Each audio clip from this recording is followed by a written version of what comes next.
Hey geographers, welcome back. It's been a hot minute since your last video, but don't you worry. We got some contemporary causes of diffusion for you. So our most recent one, last week, we learned about historical causes of diffusion.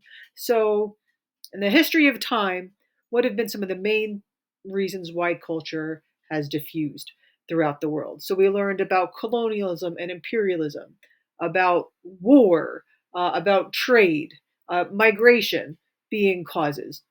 Now, contemporary gives you some more recent reasons why culture has diffused. Keep in mind, contemporary might not be, what you think. So even something like 100 years ago is still considered contemporary, believe it or not. All right, so let's start off with, modern cultural diffusion. Okay, so just quick review here.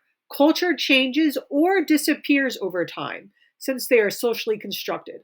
And when I typed this out, I actually thought of one of the questions you guys came up with. And if I could put up with it here, someone asked, does a type of diffusion count if it reverses over time? Right? Can a cultural diffusion actually be undone? And the answer is yes, it can. But does it still count? I guess that's something we'll talk about.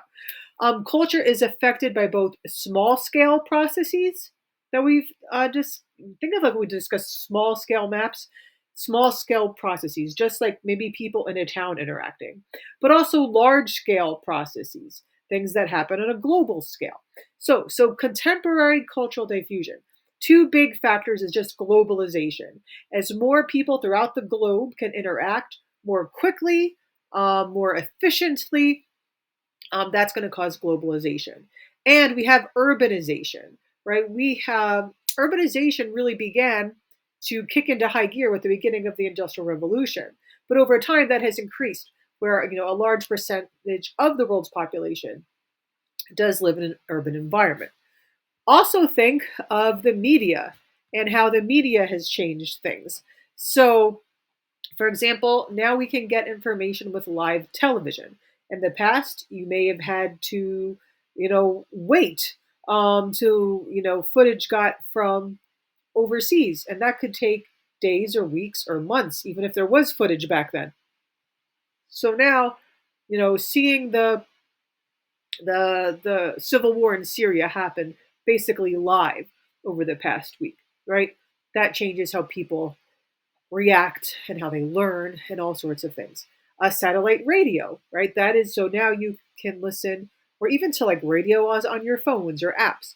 Before it might just be a local radio station that you could listen to. Now you can listen to radio from almost anywhere, even other countries. Think of things like um, technological changes.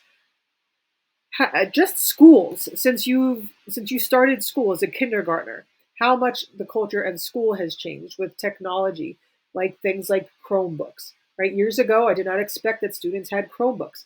I may have not even expected there to be computers in the classroom. We may have had to have used the computer lab, and that was a big fancy day when you got to use the computer lab, right? Um, think of technological changes. What was the big news last week? Everyone was sharing their top 10 list on Spotify for the year. Um, Back in the day, we didn't say, like, how many times did you play your cassette uh, of Boys to Men in the past year, right? We didn't keep count. All right.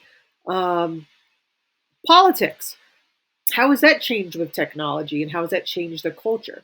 Just in the past recent elections, this idea of early voting, that has changed the culture around voting and politics. That was not something that was common before. Or how campaigns have changed. In our early republic, politicians, political leaders thought it was ungentlemanly like to campaign. I almost wish we brought back those days and we didn't have all these ads and stuff anymore. But a cultural change. Think of economics, how we spend our money, where we spend our money, right? If I was in high school back in the day and we went to the friendlies to have a Sunday and play Uno, I'm sure that's what you guys do these days, right? You have to bring your cash and figure it out. Now people still may do that, but now people might be using like Venmo or Zelle or ways to distribute even For people that does use cash, ATMs, that's changed culture. Back before then, you were expected to have to go to a bank, right? A cultural shift.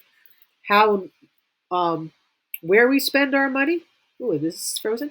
Um, think of if people in your family use Amazon, right? And now instead of just always doing trips to the store, how you can get these Amazon deliveries like overnight, but also what is the economic shift there?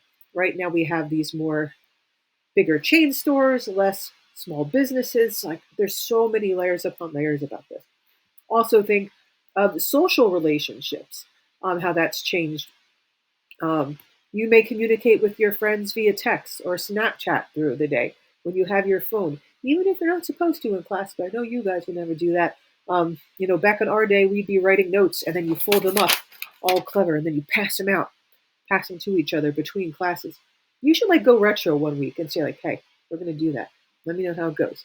Right. So the idea is these are all cultural changes and it's all contemporary changes, right? That it's not really because of war or colonialism that these things have been happening. So this is one example that the AP stresses. So I think I want to repeat this to you guys. And this is an example of both large scale and small scale contemporary cultural diffusion. Now we're going to talk about years like 1911, 1948. Not as contemporary as like our times, but still contemporary. So this is the Arch of Mumbai, right? This was created for King George when he came to Mumbai in 1911 to be crowned the Emperor of India. So the image all the way on the left is an image from that day. In 1948, in the image you see right here, is when all the troops officially left. British troops left Mumbai, and they also had a big ceremony there as well. Those are Sikh, marching before, but there were British soldiers there as well. So let's think of some important words for AP Human Geography. Toponym. Bombay was the name under British colonialism, and then it was changed to Mumbai after a Hindu goddess, if I'm correct. So that change in toponym shows a small scale cultural diffusion change, right? But a large scale change would be because of the history of the British in India, you still see a lot of their cultural effects. So, for example, this arch actually was designed by a British engineer. I could be wrong. You can double check my facts here, but also showcases a lot of the local cultural architecture. But think, English is still taught in the schools in Mumbai. Bollywood movies often feature English. So you can have like a local leader changing a name, small scale change, but English being taught throughout schools throughout the country, that's a large scale change because it falls under colonialism and globalization and all that sort of stuff. Now, keep in mind,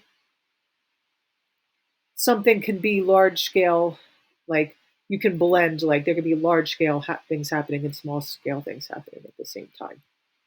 All right. Another globalization example that AP mentioned a lot. So I don't know. They have a question on K-pop. I was going to play some K-pop for you guys, but then they take this video down. So just in your head, be thinking like smooth like butter, all that stuff. All right. So an example is most parts of the world have heard of K-pop, right? Maybe your grandparent hasn't heard of it. Maybe another middle-aged person in Des Moines, Iowa has not heard of it. But most people, right? Maybe a farmer in Ecuador has not heard of K-pop. But it's something that has been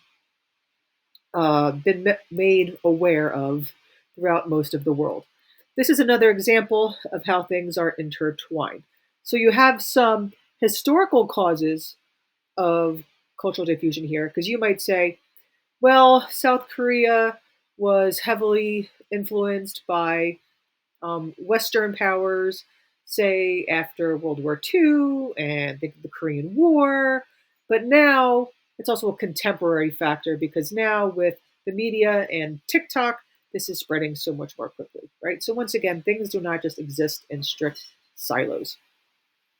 Um, Communication and technology. Think of how much that has changed in recent years, especially not just over the past 100 years, and how things like the internet have affected the time space convergence. So, time has seemed to get smaller, distance has seemed to get smaller. Um, Used to be if you wanted to contact someone overseas, you'd have to write a letter.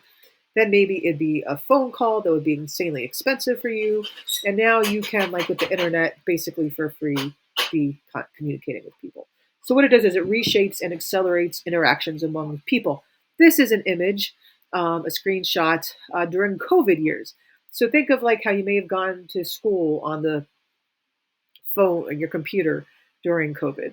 So like once a week, my family would have like a little Zoom call, just like we'd all be able to get together again. And even though people, my siblings are not all in the same state or different parts of the state, um, me and my kids and all we can communicate. So that's a cultural thing. So to wrap this up, time space convergence once again, right? It shrinks the world. People get closer, so to speak, as transportation and communication gets easier. I want to give you an example. 100 years ago, the average person in the United States probably never traveled more than 10,000 miles total in their life. So like not 10,000 miles away, but like 10,000 miles total.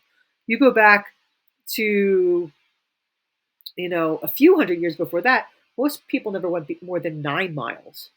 Geez, I've ran more than 9 miles, right? But some people just never went throughout a 9 mile radius. So they may have traveled more, but like think of a 9 mile radius. 100 years ago, it's about, I don't know what the radius was, but it's like 10,000 miles total.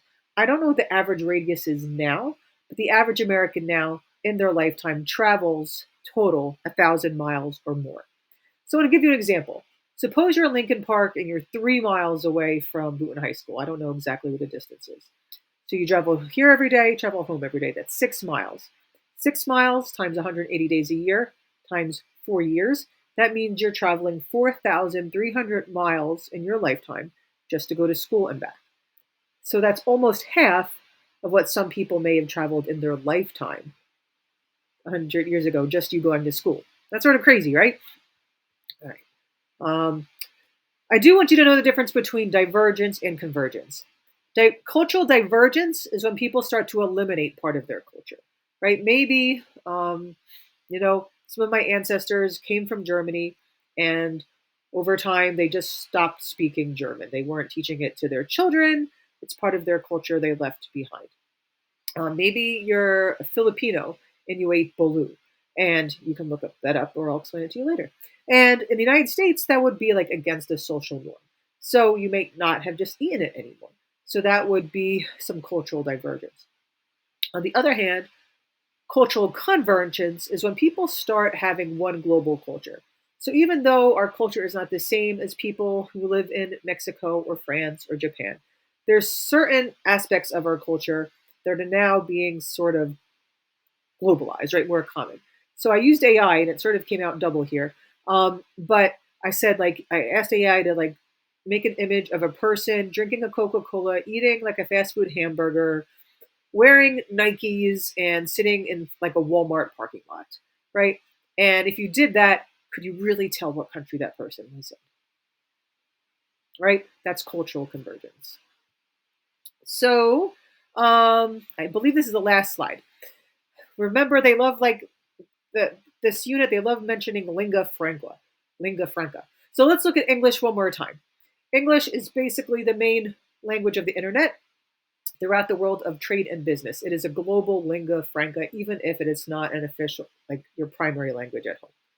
It's used a lot in Hollywood. It's used, most U.S. celebrities, right, speak English. It's what most Netflix languages use. I don't even know. I still don't have Netflix, so I am not good at cultural convergence, I guess. Um, Many tourists speak English. Um, when this happens, however, keep in mind that people might lose traditional languages as you have these more globalizing languages. So this, it's probably hard to see, but this is an example. We'll talk about this later this year, but about every 40 days, a language dies, right? It's hard to believe, like, is there really that many languages? But if you break down in like sub dialects, there are. And it says here technology is accelerating the rate of language disappearance, right? A new crowdsourcing platform aims to preserve the sound of Romaica. Is that how you say that? An endangered relation to Greek, considered a linguistic goldmine and a living bridge to the ancient world. It's thought to have only a couple thousand native speakers left, and they are in Turkey. But most of them are over age 65. There is no writing system, right? So it's how do you sort of preserve these languages? And you have people working with the UN and stuff to try to preserve them. And it concludes with here a bigger danger for many languages is the shift into the digital age.